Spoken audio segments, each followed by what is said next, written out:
صحت کے متعلق سب سے زیادہ کون سی پریشانیاں دیکھنے کو نظر آ رہی ہیں؟ پریشان کن اگر کوئی چیز ہے وہ مینٹل ہیلتھ. ہم لوگ دین سے دور ہو چکے ہیں. شوگر اور بلڈ پریشر کو مکمل کنٹرول کیا جا سکتا ہے؟ پوری دنیا کے اندر یہ کلیم ہے کہ شوگر کا علاج موجود نہیں. ہم یہ کہتے ہیں کہ طب کے اندر اگر آپ کو شوگر ہوئی ہے، آپ اپنا پرہیز، ایکسرسائز، واک اور ساتھ دیسی دوائی جب شروع کر دیں گے تو آپ یقین کریں کہ اگر HbA1c 10 پہ بھی ہے اور آپ کو اچانک پتہ لگا ہے، 1 ماہ کے اندر وہ نارملائز ہو سکتا ہے. جی، تھکاوٹ بہت عام ہوتی جا رہی ہے. اگر آپ کوئی بھی چیز بے اعتدالی سے لیں گے اور مسلسل لیں گے تو وہ اس میں نقصان کے پہلو ہیں. فاسٹ فوڈ کا ہماری زندگی پر کیا اثر پڑ رہا ہے؟ فاسٹ فوڈ کا جو جزو اعظم ہے وہ مرغی ہے، اور فارمی مرغی تو اپنے پاؤں پہ نہیں کھڑی ہو سکتی، تو وہ ہمارے نوجوان کے پاؤں کو مضبوط کیسے کرے گی؟ السلام علیکم خواتین و حضرات، امید کرتا ہوں آپ مکمل صحت یاب ہوں گے.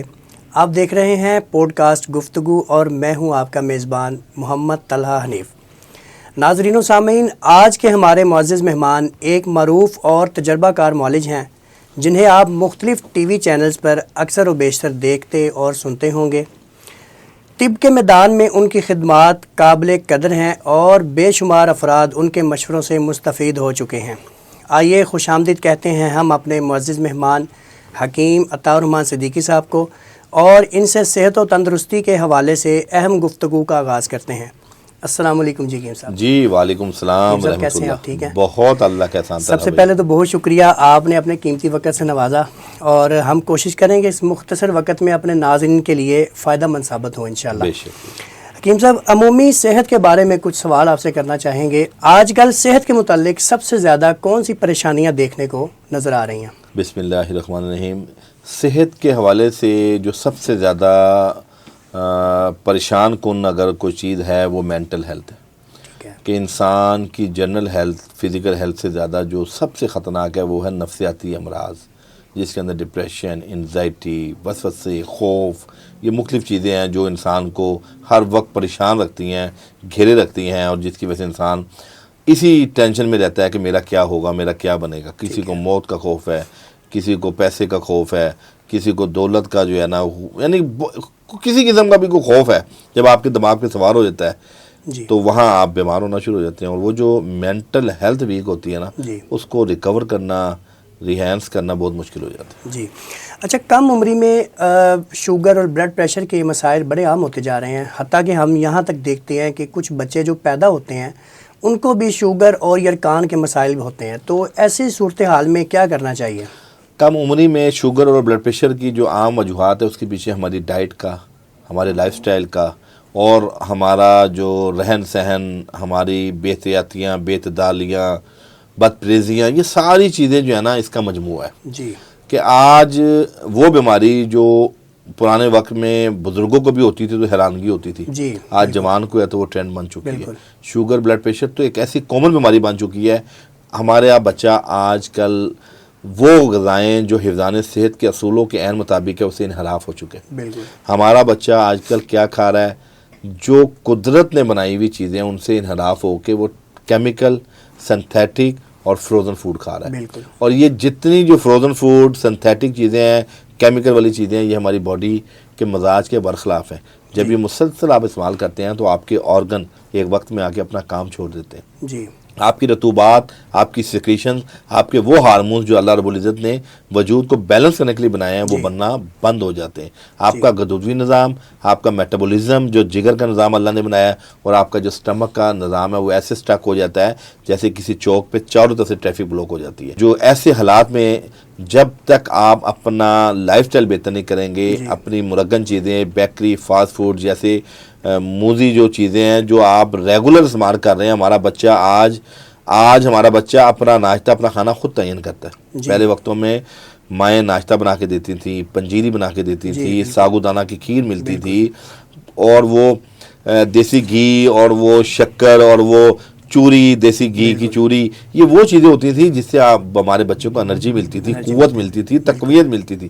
لیکن انفارچونیٹلی جیسے جیسے جدت آئی ہے ویسے ویسے ہم لوگ ہیلتھ کے معاملے میں پیچھے گئے. جی اچھا، یہ بتائیے گا شوگر اور بلڈ پریشر کو مکمل کنٹرول کیا جا سکتا ہے؟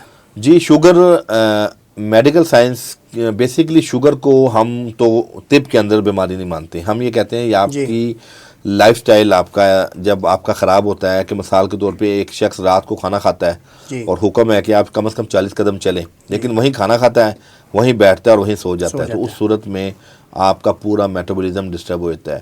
شوگر بیسیکلی ہمارے پینکریاس کے جو بیٹا سیل ہیں اس کی ڈیجنریٹو چینجنگز ہے، جس کے اندر آپ کے انسولین کا بننے کا عمل سلو ہو جاتا ہے یا بالکل نہیں بنتا، تو اس صورت میں ٹائپ 1 ٹائپ 2 جو ہماری ہے وہ باڈی میں آنا شروع ہو جاتی ہے۔ طب کے اندر الحمدللہ پینکریاس کی جو ڈی جنریٹو چینجنگ ہے اس کو روکنے کے لیے بہت زبردست جڑی بوٹیاں موجود ہیں۔ ہمارے ہاں ایک بہت بڑا المیہ یہ ہے کہ لوگ ہر پیتھی میں دوائیاں لوگ علاج کر رہے ہیں، لیکن ہم یہ کہتے ہیں کہ طب کے اندر اگر آپ کو شوگر ہوئی ہے، آپ اپنا پرہیز، ایکسرسائز، واک اور ساتھ دیسی دوائی جب شروع کر دیں گے تو آپ یقین کریں کہ اگر HbA1c 10 پہ بھی ہے اور آپ کو اچانک پتہ لگا ہے، 1 ماہ کے اندر وہ نارملائز ہو سکتا ہے، لیکن اس کے لیے مستند معالج سے رابطہ کرنا ضروری ہے کہ جو آپ کو پورا ایک اسکیجول دے گا، پورا ایک سسٹم بتائے گا اور پوری اس کی ایکسرسائز اور ڈائٹ پلان دے گا۔ یہ تو آپ نے طب کے بارے میں بتایا کہ طب کی میڈیسن موجود ہیں، کیا اس میں ہومیوپیتھک اور ایلوپیتھک میڈیسن بھی کارآمد ہیں؟ دیکھیں پوری دنیا کے اندر یہ کلیم ہے کہ شوگر کا علاج موجود نہیں ہے، ٹھیک ہے، لیکن میں آپ کو پھر وہی بات کر رہا ہوں کہ ہم ایلوپیتھک کو، یہ ہومیو کا میکنزم ڈیفرنٹ ہے، اس کو ہم اس لیے ڈسکس نہیں کر سکتے کہ گورنمنٹ آف پاکستان نے ایک طبیب کو اپنی ہربل میڈیسن کے حوالے سے یہ اہل کیا ہے پرسکرائب کرنے میں بھی اور ریکمینڈ کرنے میں بھی، تو وہ ایک کمپیریزن اسٹڈی کے زمرے میں اگر آپ بات کریں تو وہ تو ٹھیک ہے، لیکن ہم اس کی کوئی رائے نہیں دے سکتے۔ لیکن اتنا مجھے معلوم ہے کہ پوری دنیا میں شوگر کا علاج نہیں ہے، لیکن ہم یہ کہتے ہیں کہ حکمت کے اندر الحمدللہ اگر آپ کچھ عرصہ دوائیاں استعمال کر لیں، اپنا لائف سٹائل بہتر کر لیں اور اپنی ایک اعتدال سے لائف کو گزاریں تو آپ مہینے 1.5 مہینے کے اندر زیادہ سے زیادہ شوگر کو بھی مات دے سکتے ہیں۔ ٹھیک ہے، اچھا حکیم صاحب، نوجوانوں میں خواہ وہ مرد ہیں یا عورتیں ہیں، آج کل تھکاوٹ بہت عام ہوتی جا رہی ہے، اس کے پیچھے کیا وجوہات ہو سکتی ہیں؟ نوجوانوں میں، بزرگوں میں یا کسی بھی جنس کے اندر تھکاوٹ کا عام ہونا، یہ بیسیکلی اس کا تعلق خوراک کے ساتھ ہے کہ ہماری نیوٹریشن، اللہ رب العزت نے کوئی پھل، سبزی، اناج، مختلف چیزیں ہماری بنائی ہیں، ہمیں کوئی کسی پھل میں فاسفورس ہے، کسی پھل میں کیلشیم ہے، کسی میں میگنیشیم ہے، کسی میں زنک ہے، اسی طرح سلاد ہیں، اسی طرح اور مختلف چیزیں ہیں، نٹس ہیں، ڈرائی فروٹس ہیں، تو یہ تمام چیزیں اللہ رب العزت نے ہمارے لیے بنائی ہیں، تخلیق کی ہے، لیکن ہر چیز کا استعمال اعتدال کے دائرے میں جائز ہے۔ اگر آپ کوئی بھی چیز بے اعتدالی سے لیں گے اور مسلسل لیں گے تو وہ اس میں نقصان کے پہلو ہیں۔ آپ تمام چیزوں کو وقتاً فوقتاً شیڈول اور اسکیجول میں لیں گے تو اللہ رب العزت نے مختلف نیوٹریشن رکھی ہیں جس سے آپ کے اعصاب کو تقویت ملتی ہے، آپ کے عضلات کو ملتی ہے۔ ایک تو آپ نے اپنی ڈائٹ کے اندر ہر چیز وہ چیز لینی ہے جو آپ کا خوراک کا حصہ ہے، کالے چنے بھی آپ کھائیں گے، گوشت بھی آپ لیں گے، پروٹین آپ کے لیے بہت ضروری ہے، دودھ، دہی، اللہ نے ایک ایسی نعمت بنائی ہے جو کیلشیم کا مرکب ہے، پھل فروٹ ہے، وائٹامن سی آپ کو پتہ ہے نیچرلی آپ کی باڈی میں پروڈیوس نہیں ہوتا، یہ آرٹیفیشلی آپ کو لینا پڑتا ہے اپنے پھلوں سے۔ اسی طرح سورج کی روشنی ہے جس سے آپ کو وائٹامن ڈی بھی ملتا ہے، اسی طرح آپ لوبیا ہے، بادام ہے جو وائٹامن ڈی ملتا ہے، زنک ہے اس میں، تو یہ تمام نیوٹریشن آپ کو اپنی ڈائٹ میں لینی پڑیں گی، نمبر 1۔ نمبر 2، دوسری اہم چیز یہ کہ رات کی نیند ہمارا بچہ نہیں لے رہا، بچے کیا جوان سب لوگ، یعنی بڑا ہم اہم لوگ، کوشچن ہے یہ، آگے بھی ہم نے آپ سے کرنا تھا لیکن یہ بڑا اچھا کوشچن ہے، وہ میں اصل میں اس سے لنکڈ ہے اس چیز سے۔ رات کو اللہ رب العزت نے، رات اللہ نے آرام کے لیے بنائی ہے، دن اللہ نے کام کے لیے بنایا ہے، لیکن انفارچونیٹلی الٹی گنگا چل رہی ہے، اور بالخصوص کرونا کے بعد ہمارا پورا پاکستان، یہ پوری دنیا کے اندر ایسا تبدیلی آئی ہے کہ ہم لوگوں نے راتوں کو جاگنا شروع کر دیا اور کلاسز بچوں کی گھروں میں ہونے لگ گئی، تو وہاں سے ہماری طبیعت میں اور بگاڑ پیدا ہوا۔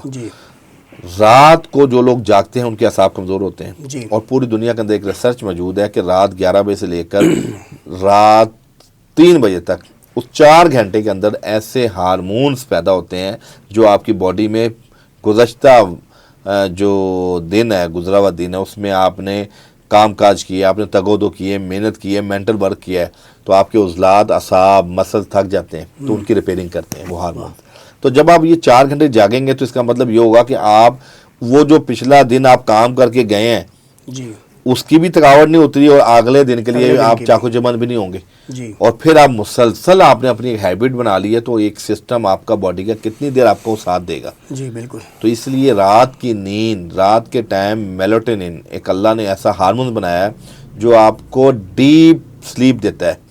میلاٹونن آپ کے ہارمونز برین ریلیز کرتا ہے اور انوائرمنٹلی یہ ریلیز کرتا ہے کہ جب آپ پورا ایک ماحول بناتے ہیں سونے کا، آپ باوضو ہو کے لیٹتے ہیں مسنون اذکار کر کے یا میڈیٹیشن کرتے ہیں یا اور اس کے بعد اپنے آپ کو آپ سوچتے ہیں کہ اب میں نے سونا ہے، تو اس صورت میں اور لائٹ بند کرتے ہیں، اس صورت میں میلاٹونن آپ کی برین سے ریلیز ہوتا ہے اور الحمدللہ وہ آپ کی ایک اعصاب کو بھی سکون دیتا ہے، آپ کا نروس سسٹم بہتر ہوتا ہے اور سب سے بڑھ کے آپ کے اعصاب کے اندر ایک نیچرل سیڈیشن آتی ہے جس سے آپ ہر وقت سکون میں رہتے ہیں اور رات کو جاگنے سے بھی آپ کا بلڈ پریشر بھی بڑھتا ہے اور شوگر بھی ڈسٹرب ہوتی ہے. اچھا جی اچھا، یہ بتائیے گا کہ اس کے ریلیٹڈ ایک اور کوشچن ہے آپ سے کہ نوجوانوں میں آج کل سٹریس یا ڈپریشن کا بڑھ جانا، اس کے بارے میں کیا کہیں گے آپ؟ دیکھیں، میں ہمیشہ سٹریس ڈپریشن کے حوالے سے مختلف پلیٹ فارم پہ ایک ہی بات کرتا ہوں کہ ہم لوگ دین سے دور ہو چکے ہیں.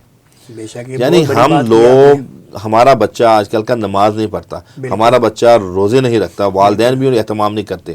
آج ہمارے آباء و اجداد نے بچپن سے، ہمیں نہیں یاد کب سے ہمیں عادت ڈالی ہوئی ہے. تو آج ہم بچے کو جب بچپن میں عادت ڈالیں گے، آج ہم بچے کو شریعت مطہرہ کے اصول بتائیں گے، آج ہم بچے کو بتائیں گے کہ جی ہمارے خلفاء راشدین کتنے ہیں، نبی مہربان کس مقصد کے لیے دنیا میں آئے، ازواج مطہرات کا کیا مقام ہے، تابعین، تبع تابعین. تو جب تک ہم یہ چیزیں بچوں کو نہیں بتائیں گے تو وہاں سے پھر مسائل پیدا ہوتے ہیں. تو زیادہ وجہ تو یہ ہے کہ دین سے دوری. جب آپ دین میں ہوتے ہیں، باوضو رہتے ہیں اور دین کے دائرے میں رہتے ہوئے، حدود میں رہتے ہوئے اپنی زندگی کے تمام معاملات بطریقے احسن سر انجام دیتے ہیں تو یقین کریں آپ کو ایک اچھی صحت ملتی ہے، بالکل آپ کی باڈی چاقو چمند ہوتی ہے، آپ کا ذہن مثبت سوچوں کی طرف جاتا ہے. جی. اکثر وہ لوگ جو بے نمازی ہوتے ہیں ان کی سوچیں بھی منفی ہوتی ہیں. بالکل. تو نماز جو ہے، یہ اکیلی نماز دین کے اندر ہماری، یہی ہماری کئی بیماریوں میں شفا کا عنصر رکھتی ہے. تو پہلی چیز تو یہ ہے. دوسری چیز یہ ہے کہ ہمارا بچہ آج کل بے یقینی اور کی کیفیت میں ہے، اس کو یقین ہی نہیں ہے اس کا. مثال کے طور پہ وہ چیزیں جو اللہ رب العزت نے اپنے ہاتھ میں رکھی ہیں، رزق کا معاملہ ہے، پھر وہ شادی کا معاملہ ہے، یہ وہ چیزیں جو اللہ نے اپنے ہاتھ میں رکھی لیکن اس کی ٹینشن بھی ہم اپنے ذمہ لے لیتے ہیں اور پھر ہم اپنے اعصاب پہ اتنا بوجھ ڈالتے ہیں کم عمر میں کہ ہم جو ہے نا ڈپریشن، انزائٹی کی طرف جاتے ہیں. اور تیسری اہم چیز یہ ہے کہ جس ملک میں ہم رہ رہے ہیں یہاں پہ بھی بس کیا کہا جائے، میں قدر کی بڑی کمی ہے کہ ہمارا بچہ، میٹرک کا بچہ ہمارے پاس آتا ہے، جی کمپٹیشن ہے، میں میٹرک میں ٹاپ کر لوں. اس کے بعد وہ میٹرک سے فارغ ہو کے کالج میں جاتا ہے، اس کے مسائل ہوتے ہیں. کالج میں جانے کے بعد پھر اس کا جب فارغ و تحصیل تعلیم سے ہوتا ہے تو پھر وہ نوکری کے معاملات ہیں اور پھر نوکری کی ملتی ہے تو اس کے بعد شادی کے معاملات ہیں. تو یعنی یہ جو 15-20 سال کا بچے کی تعلیم سے لے کے اس کی ازواجی زندگی تک کا جو پیریڈ ہے نا، وہ بیچارہ وہیں پہ بیمار ہو جاتا ہے. تو وہ اپنی ازواجی زندگی میں کیا لطف اٹھائے گا یا وہ اپنی آگے اپنی زندگی کے مقاصد کو کیسے اچیو کر پائے گا. تو ایک تو یہ ہے کہ ہمارے بچوں کو چاہیے کہ ریلیکس ہو کے اپنی اسٹڈی کریں اور دماغ پہ سوار نہ کریں، اور رزق جو آپ کے نصیب میں ملا وہ آپ کو مل کے رہے گا. لیکن جو آپ کا مقصد ہے دنیا میں آنے کا، آپ اسے ایک بالش بھی دائیں بائیں نہ ہو. تو انشاءاللہ یہ بچے ہمارے سٹریس سے بچیں گے. اور چوتھی اہم چیز جو ہمارے بچوں کے اندر سٹریس جس نے پیدا کیا ہے وہ موبائل فون.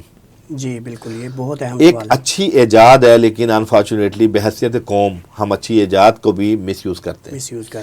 تو ہمارے بچے کے بعد جب موبائل آیا تو اس موبائل نے بھی اس بچے کو بہت خراب کیا. میں خراب اس سینس میں نہیں کہہ رہا کہ وہ نیگیٹو تھنکنگ کے والے سے، خراب اس سینس میں کیا ہے کہ اسکرین ٹائم آپ کی آج ہر دوسرے بندے کو اینک لگ چکی ہے، ہر دوسرے بندے کو جو ہے نا نظر کمزور ہو چکی ہے، ہر دوسرا بندہ جو ہے یادداشت کی کمزوری کا وہ اپنے آپ کو شکایت کرتا ہے. تو یہ وہ چیزیں ہیں جب آپ اسکرین ٹائم زیادہ دے رہے ہیں اور آؤٹ ڈور ایکٹیویٹیز سے آپ بالکل ہاتھ کھڑے کر لیے ہیں. میں یہ کہتا ہوں انڈور ایکٹیویٹیز بڑھ گئی ہیں، آؤٹ ڈور ایکٹیویٹیز پہلے بچہ کھیلتا تھا، گیم کرتا تھا، اپنی ایکسرسائز کرتا تھا اور ہر گیم کے اندر ہی ایک ایکسرسائز پوشیدہ ہوتی تھی. کرکٹ کھیل رہا ہے باڈی وارم اپ ہو رہی ہے، آپ بیڈمنٹن کھیلتے ہیں باڈی وارم اپ ہو رہی ہے. یہ تمام چیزیں ہوتی تھی. بچیاں ہماری جن کے قد چھوٹے رہ جاتے تھے رسا ٹاپتی تھی تو یہ، اور جمپنگ کرتی تھیں.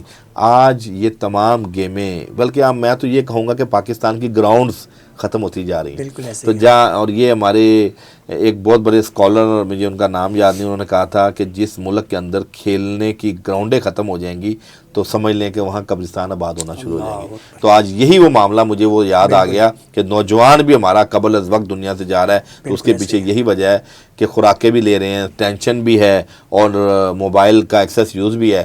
تو یہ تمام مصنوعی سسٹم نے ہماری زندگی کو مفلوج کر دیا ہے. تو جب تک ہم قدرت کے بنائے ہوئے سسٹم کو قبول نہیں کریں گے اس وقت تک ہم مینٹلی طور پہ، نفسیاتی طور پہ اور فزیکلی طور پہ اچھی صحت نہیں پا سکتے. جی بالکل. اچھا، اسی کے ریلیٹڈ آپ سے کوشچن اور کروں گا کہ آج کل یہ جو بچے موبائل یوز کرتے ہیں، جو مائیں اپنے بچوں کو موبائل تھما دیتی ہیں اور اپنے کاموں میں مصروف رہتی ہیں، تو ان کے بارے میں آپ کا کیا پیغام ہے؟ کیا وہ بچوں کو ضائع نہیں کر رہے، وہ آنے والا فیوچر بچوں کا تباہ نہیں کر رہے؟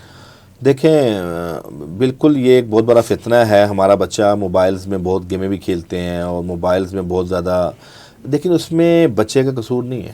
جی آپ دیکھیں ہمارا معاشرہ کس طرف جا رہا ہے. ہم گھر کے 8-10 افراد 10 منٹ کے لیے بھی آپس میں باتیں نہیں کر رہے. جی بالکل. ہم جب رات کے ٹائم گھروں میں جاتے ہیں ہمیں چاہیے کہ آدھا ایک گھنٹہ بیٹھ کے بیٹھنا چاہیے، والدہ کے وہاں بیٹھیں، بہن بھائیوں سے باتیں کریں، پورے دن کا شیڈول بتائیں، اگلے دن کا شیڈول بتائیں. لیکن ہم جاتے ساتھ کھانا کھائے اور پہلی چیز موبائل پکڑی اور موبائل پہ لگ گئے. اور جب موبائل آپ دیکھتے ہیں تو وہاں غنودگی اور سستی اور نیند آنا شروع ہوتی ہے.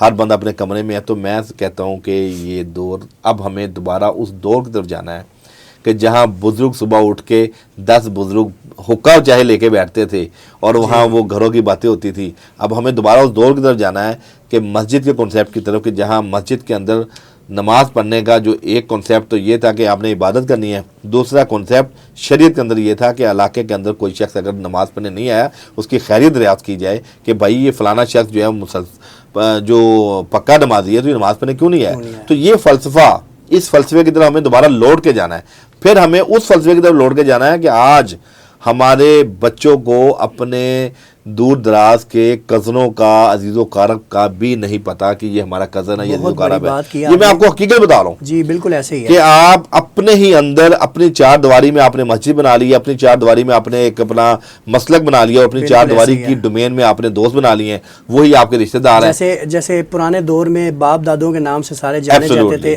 آج کل تو آپ نے فرسٹ کزن کا نام نہیں پتا بچوں کو. آپ فرسٹ کزن کا نام نہیں پتا. تو میں یہ کہتا ہوں کہ دوبارہ والدین کو چاہیے کہ اپنی جو بھی آپس کی لغزشیں ہیں، جو آپس میں کوئی کم و بیشی ہیں، اس کو دور کر کے بچوں میں خاندان کا جو کلچر ہے اس کو عام کیا جائے. اور نبی مہربان نے رشتوں کے والے سے بھی یہ ایک تاکید کی ہے کہ شادیاں اپنے کف میں کرو. کف عربی میں خاندان کو کہتے ہیں. تو لہٰذا یہ کلچر جب ہمیں آباد کرنا ہوگا تو اس صورت میں ہمارے بہت سے مسائل اور مصائب ہمارے دور ہوں گے، اور جو بھائی چارے کا ایک رشتہ ہے، ایک فلسفہ ہے، وہ بھی قائم ہوگا. جی بالکل، جزاک اللہ. اچھا یہ بتائیے گا فاسٹ فوڈ کا ہماری زندگی پر کیا اثر پڑ رہا ہے؟ جیسے آج کل آپ دیکھ رہے ہیں ہر دوسرا نہیں، میرے خیال سے ہر بندہ فاسٹ فوڈ، شاورمے، برگر، ان چیزوں میں بہت زیادہ جو ہے نا وہ بلیو کرتا ہے.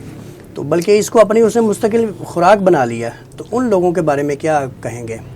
دیکھیں، فاسٹ فوڈ کے بارے میں پہلی چیز تو یہی ہے کہ فاسٹ فوڈ کا جو جزو اعظم ہے وہ مرغی ہے، فارمی. جی. اور فارمی مرغی تو اپنے پاؤں پہ نہیں کھڑی ہو سکتی، تو وہ ہمارے نوجوان کے پاؤں کو مضبوط کیسے کرے؟ بالکل ایسے ہی ہے. یعنی فارمی مرغی کو جب آپ جلاتے ہیں تیل کے اندر تو وہ ایسی، آپ کبھی بھی دیکھیں کہ آپ یہ جتنا بھی یہ فرائی چیزیں اگر آپ زیادہ کھائیں نا تو آپ کو طبیعت میں تلخی شروع ہوئی تھی. جی. گھبراہٹ شروع ہوئی تھی. یہ اصل میں زبان کے ٹیسٹ کی وجہ سے اب آپ دیکھیں کینسر کتنا بڑھ چکا ہے، بالکل ایسے آٹو امیون ڈیزیز کتنی بڑھ چکی ہے. بالکل. اور یہ جو میدے جگر کے امراض ہیں نا، یہ اب چھوٹے ہو چکے ہیں. یہ کسی کھاتے میں نہیں آتے.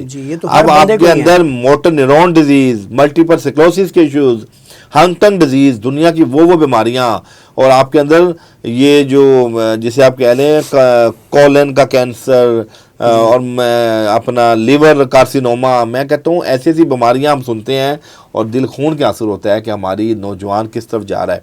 اب ہمارے والدین کو چاہیے کہ بچوں کو ایک ترتیب کی طرف لے کے جائے.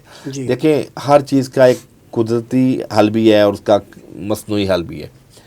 اگر آپ بچہ کیچپ کھانے کا شوقین ہے تو آپ گھر میں اس کو وہ بنا کے دیں پودینے کی چٹنی، جس سے وہ کوئی بھی چیز گھر میں کھا رہا ہے تو وہ استعمال کر سکتا ہے.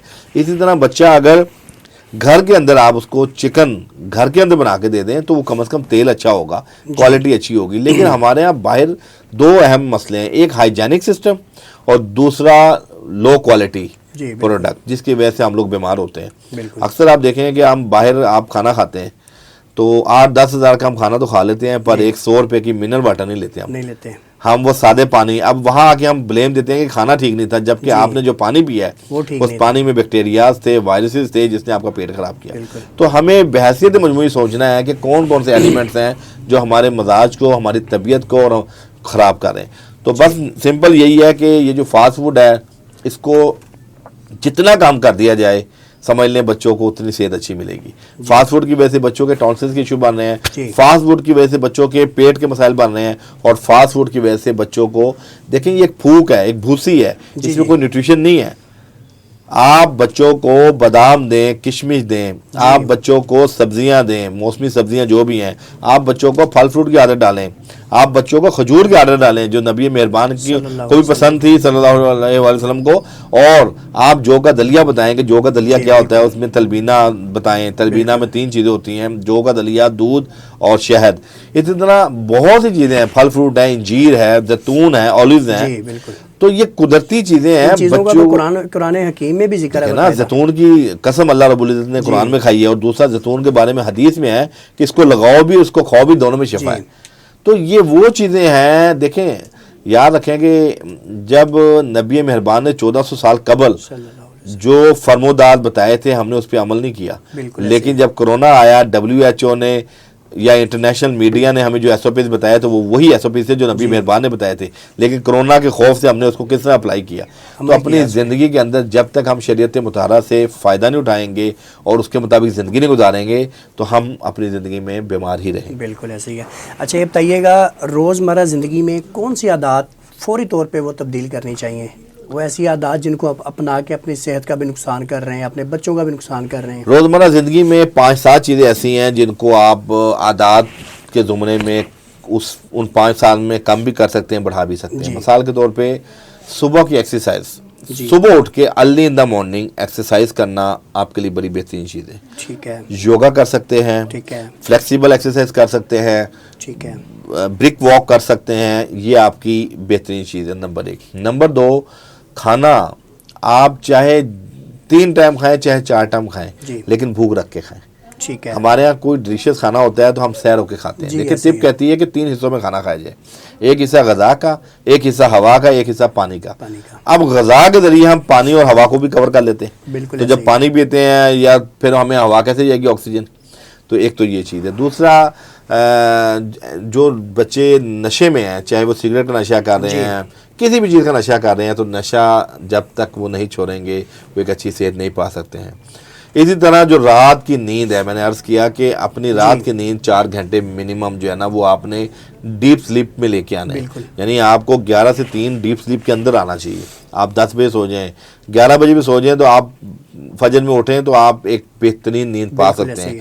اسی طرح سکرین ٹائم کم کیا جائے کہ آپ موبائل جو ہے اس کو کم سے کم دیکھا جائے. اور سب سے بڑھ کے جو سرخ مرچ ہے, ہمارے ملک کے اندر لوگ بڑے چسکورے ہیں, اور سرخ مرچ ہے, یہ چاٹ مسالہ ہے. آپ دیکھیں گھر میں سبزیوں کے اوپر ڈال کے بچے کھا رہے ہیں, گھر میں سالن ہے, سلاد ہے, وہ اچھا طرح مسالہ ڈال کے کھا رہے ہیں. اس سے کیا ہوتا ہے, بچوں کو السر ہونے کا خطرہ ہے, چونکہ جو میدے کا میوکیوزا ہوتا ہے یہ بچوں کا بہت سافٹ ہوتا ہے. جب آپ بہت اسپائسی چیزیں کھاتے ہیں تو وہاں دراڑیں پڑتی ہیں, وہاں السریٹیو کولائٹس کا خطرہ ہوتا ہے. تو یہ ایک تو اسپائسی چیزیں اس کا اوائڈ کیا جائے.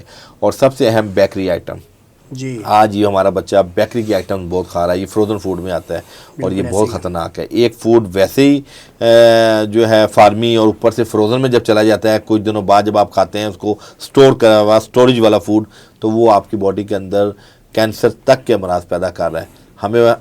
ہم اس دور میں گزار رہے ہیں کہ جہاں ہم پیسوں سے بیماری خرید رہے ہیں اور پھر اس بیماری کو ختم کرنے کے لیے دوبارہ پیسے لگا رہے ہیں. تو اس لیے ہمیں چاہیے کہ ہم اللہ کے بنائے ہوئے اس جسم کو جو اللہ نے ہمیں دیا ہے, اس کا شکر اسی صورت میں ادا کر سکتے ہیں کہ جب ہم اس کا خیال رکھیں گے. تو اس لیے یہ تمام عادات جو ابھی میں نے مختصر سی بتائی ہیں, تو اس کو آپ عمل پیرا ہو کے یقیناً ایک اچھی صحت پا سکتے ہیں. اچھا محترم, یہ بتائیے گا کہ ہر بیماری کا علاج جڑی بوٹیوں سے ممکن ہے؟ جی بالکل، الحمدللہ اللہ رب العزت نے کوئی ایسی بیماری پیدا نہیں کی جس کا علاج نہ ہو. ہماری یقین کی کمی ہے، اعتماد کی کمی ہے. دیکھیں پہلے وقتوں میں طبیب ہوا کرتے تھے، ڈاکٹر تو یہ فرنگی طب اب آئی ہے.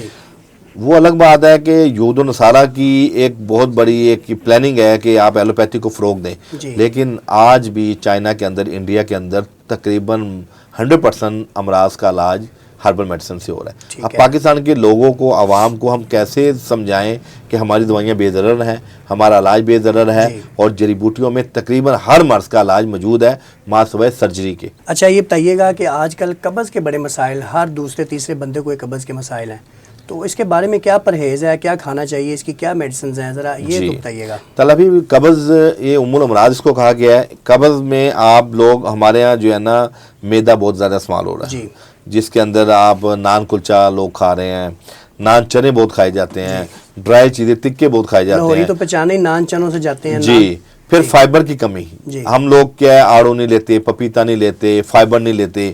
تو فائبر ایک تو زیادہ لینا چاہیے. دوسرے نمبر پہ آپ کے اس پروگرام کے توسط سے میں ایک ٹوٹکا بتا دیتا ہوں کہ قبض کے لیے بڑی بہترین چیز ہے. روزانہ آپ صبح میں 1 یا 2 انجیر، روغن بادام آدھی پیالی آپ رکھ لیں، آدھی پیالی، اس میں 2 یا 3 انجیریں ڈپ کر کے رکھ دیں.